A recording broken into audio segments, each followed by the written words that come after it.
इंडिगोची विमानसेवा विस्कळीत झाल्यामुळे देशभरात प्रवाशांचे मोठे हाल झाले आहेत। मुंबई विमानतळावर देखील प्रवाशांचे मोठे हाल होत आहेत। याच पार्श्वभूमीवर काँग्रेस खासदार वर्षा गायकवाड यांनी मुंबई विमानतळावर जाऊन प्रवाशांची भेट घेतली।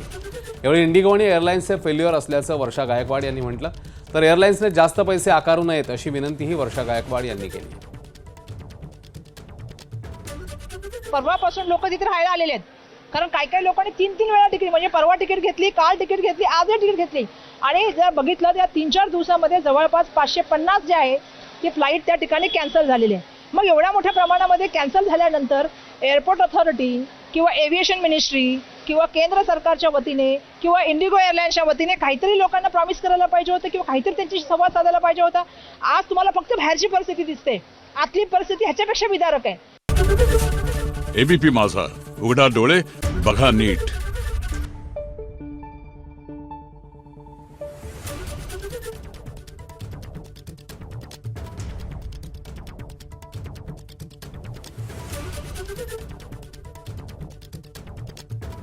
Thank you.